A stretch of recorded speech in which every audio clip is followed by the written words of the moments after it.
Hello everyone, Social Coach Michael Knight here, and today I'm going to be talking to you about some of the top revelations I've had about human nature and social interactions from working as a social coach over the years. And the first one I'm going to talk about is the concept of determinism. Now, determinism can get really philosophical, and you can get into whether people really have free will or not, or is every one of our actions just predetermined by our actions before and our environment and everything, and if you could run that simulation backwards and run it forwards, the same thing would always happen, and do we really have any control over ourselves in life? Well, whether you believe in free will or you don't believe in free will, I think the concept of free will is super useful either way. So to go through life and do your actions as if they do have consequences is much more useful than going through life and thinking, no matter what I do, it doesn't matter.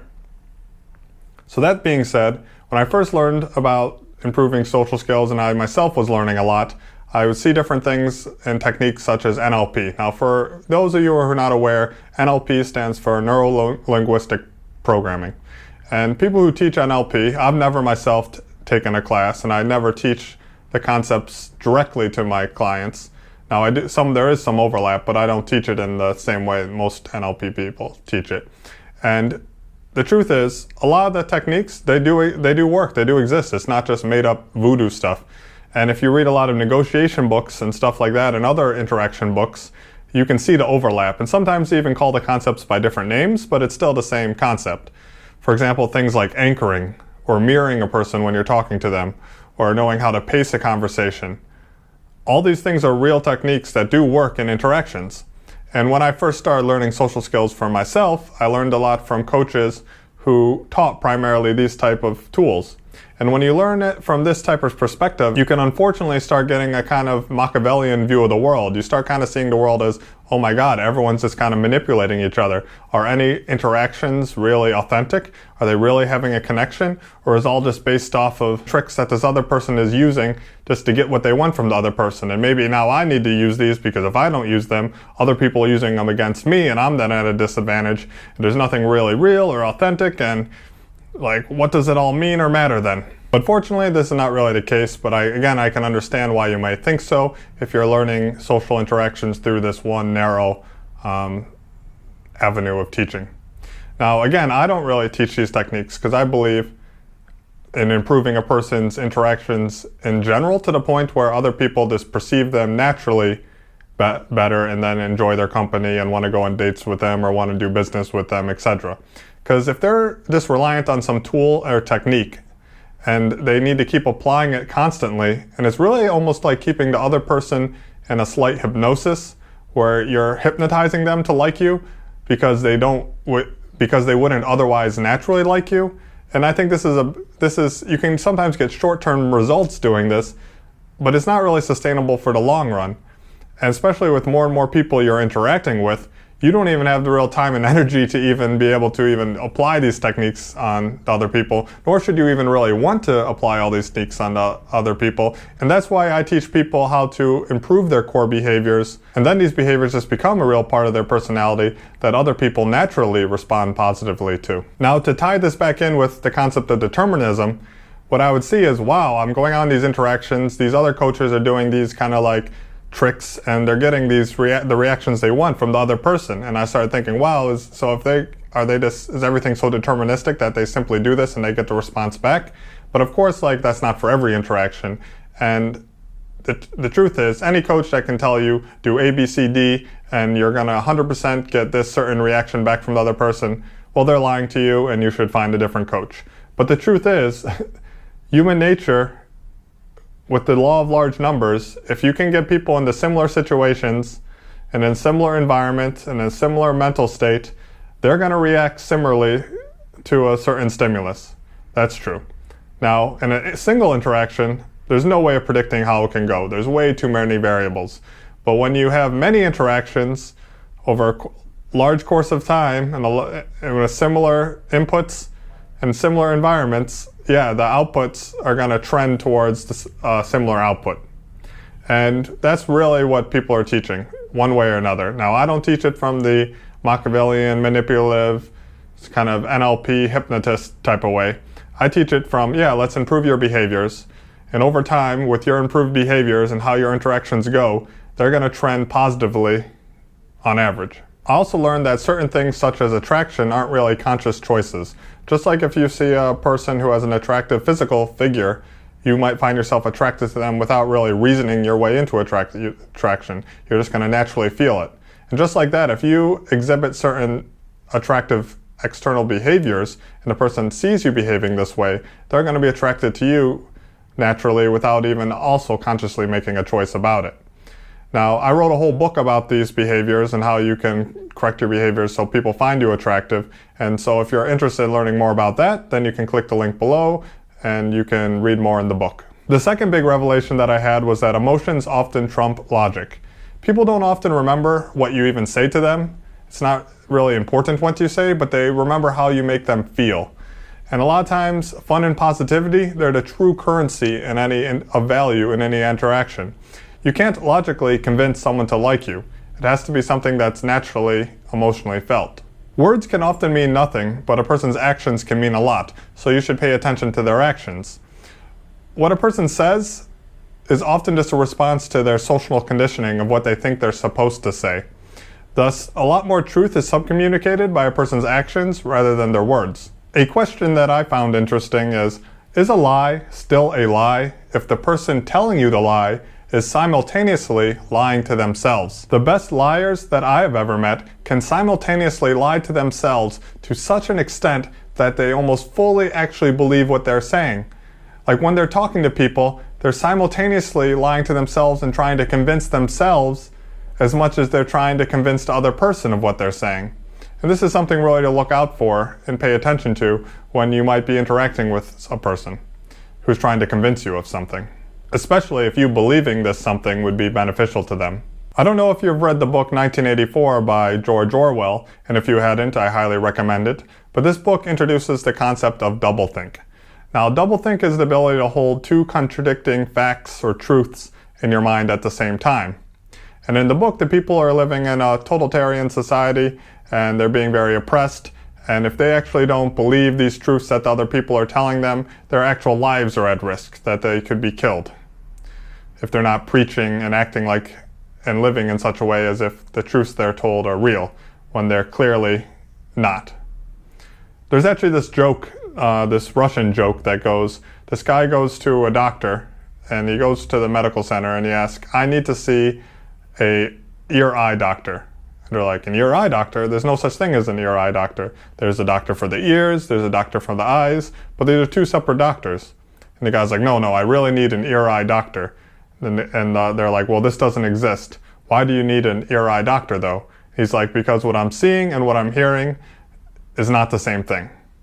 Right? He's seeing and hearing one thing, but he's being told, and he needs to use doublethink to really ever be able to reconcile the fact that what he's hearing and seeing are conflicting with what he's seeing the truth to be and what he's being told that the truth is by those around him. Now, while a person's physical livelihood might not be threatened to the point where they have to apply doublethink in their mind, every person still has a unique identity of themselves and a unique belief system.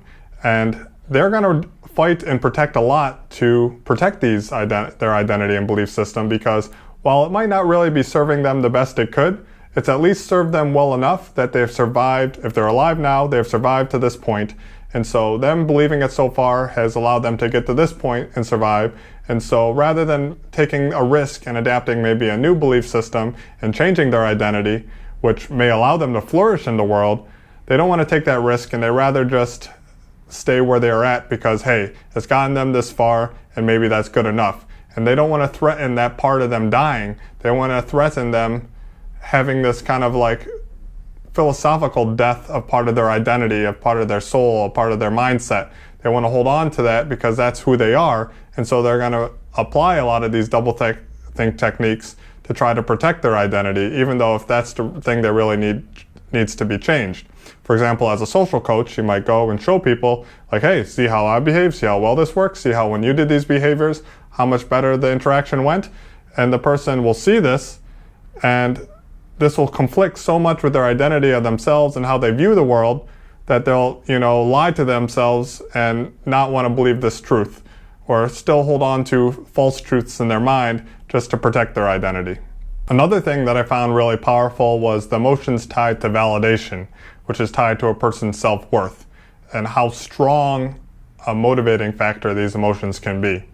Now, on one level, yes, we all want to feel validated by another person, right? If you find another person and think they're really cool and enjoy their company and respect them and admire them, then it would make you feel good to know that they also liked you, and vice versa. And I think this is a natural, healthy way for there to be validation. But if you're personally tearing down a person with low self-esteem just to kind of manipulate them into giving you what you want for your own self-serving purposes, then I think this is not an okay way of applying validation. Now, I've seen other coaches like argue with me and be like, yeah, but see, when I finally give them the validation, look how happy that makes them. This is what they're really going out for. They're going out into the world and they're just looking, where can I find some validation? Don't want it from these people. I've already gotten it from these people. I'm looking for some type of stimulation. I need this stimulation. I need to find someone higher up, higher status, someone else to give me the validation to feel good about myself. So when I finally withhold it, and give it to them, look how happy it makes them.